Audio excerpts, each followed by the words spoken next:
Welcome back to MMA Al Dente. I am the guy who picked Kyle Kingsbury to defeat Stephan Bonner. And I'm here to talk about Geoff Neal versus Shavkat Rakhmonov. Shavkat Rakhmonov is the future. He's 16-0, 16 finishes, 8 KOs, 8 submissions. And he's got the whole wide world in his hands. He's got the whole world in his hands. He's fucking I see what everybody else sees. I think this guy challenges for a title very soon, and I do think even if he loses this fight, he's still going to challenge for a title. He's 28 years old. He's got 2 inches of height, 2 inches of reach. And so far in the UFC, what is he? 5-0? I don't know. But he's kicked so much ass. Taking out Alex Oliveira, Michel Prazeres, tapping that guy out. Knocked out Carlston Harris, that spinning shit. And choked out Neal Magny. Dominated him and choked him out. And Neal Magny is the last guy to beat Geoff Neal. Not that fighter math is everything. MMA math. But still, it's something. He did beat Neal Magny, and Neal Magny did crowd Geoff Neal. He's one of Geoff Neal's 4 losses. Geoff Neal is 15-4. His 4 losses are 1 via TKO, 1 via submission, 2 via decision. The 2 decisions are to Wonder Boy and Neal Magny. The Neal Magny fight, he pretty much took over Neal Magny. He took over. He was crowding him.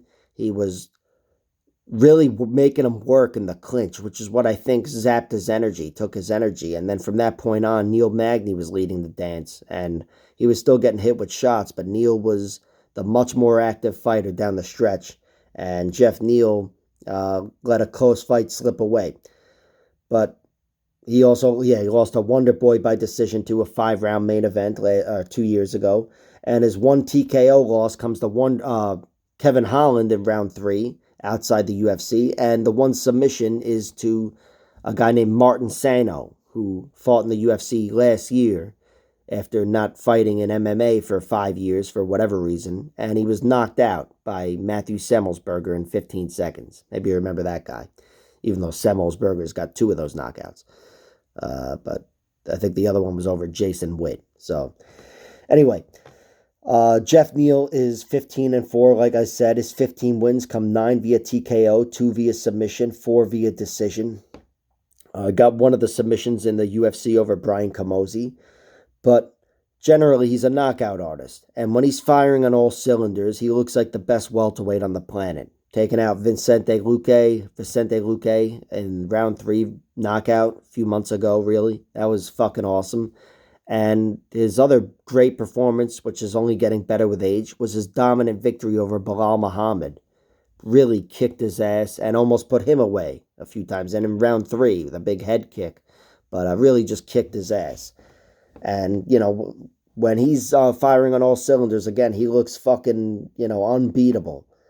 But here, he's fighting a guy who looks unbeatable every time out. Shavkat had that one fight that was close outside the UFC.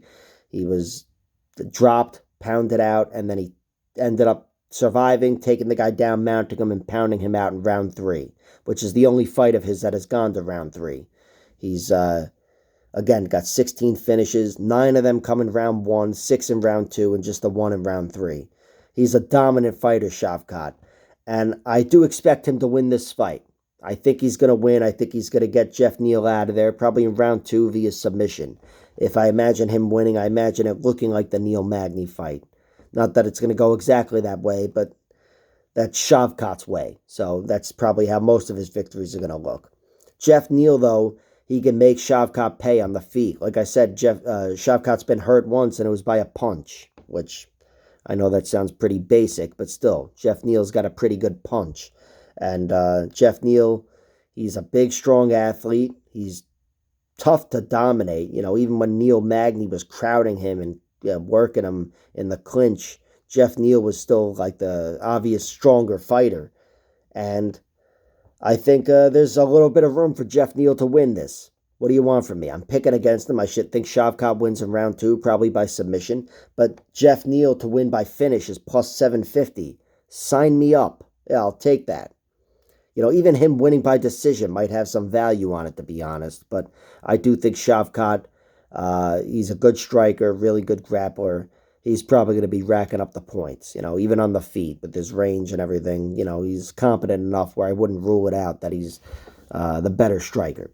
But Geoff Neal getting a finish, plus 750 for him to get the finish in any round, which he obviously carries his power late. It can't hurt to sprinkle something on that, just to say you did it. I don't know what the fuck that means. All right. Shavkat, round 2 submission is the pick, and the bets are everything else. Like, share, subscribe, all that horse shit. Check out my other videos.